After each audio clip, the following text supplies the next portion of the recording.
Depuis la sortie d'Aurélien Marcel Mintiam-Nguema, directeur général du budget et des finances publiques, à l'occasion de la fête du 20 mai, en différé, l'actualité sociale est en effervescence à travers une polémique sur la prime. C'est face aux multiples critiques et rumeurs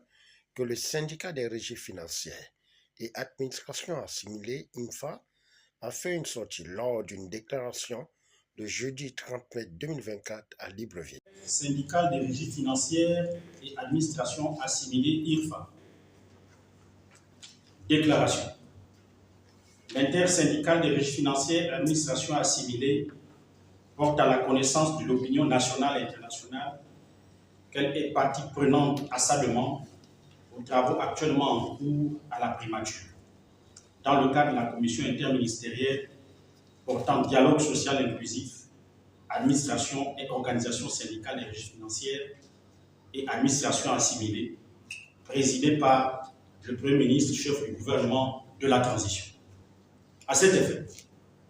l'intersyndicale a présenté un cahier de charges contenant 8 points de revendications, parmi lesquels l'audit du fichier des primes et des effectifs, la levée de la décote, l'harmonisation des grilles, la réécriture des décrets 429 et 160 nouveaux,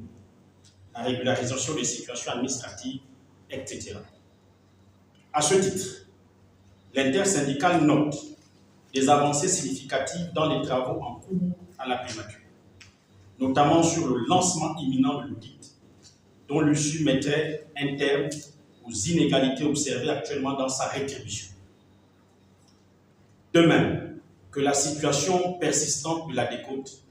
qui impacte considérablement le pouvoir d'achat des agents de régie financière et administration assimilés. Depuis un certain temps, nous assistons à plusieurs déclarations concernant la prime de performance budgétaire PPB dans les régies financières et administrations assimilées, à travers différents canaux de communication, à l'instar de la communication du directeur général du budget et des finances publiques, lors de la cérémonie de la fête de travail en différé célébrée le 25 mai 2024. Cette déclaration est en phase avec la commission interministérielle portant dialogue social inclusif, administration et organisation des régies financières et administration assimilées,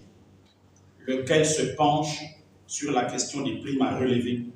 au moyen de la levée de la décote comme action à mener à l'endroit des travailleurs des régies financières et administration assimilées. Grand a été notre étonnement de la communication des secrétaires généraux, le reprenant en citant l'intersyndicale sans avoir été préalablement consulté. Par conséquent, l'intersyndicale ne se reconnaît guère dans ces déclarations et se désolidarise de la communication de ces derniers,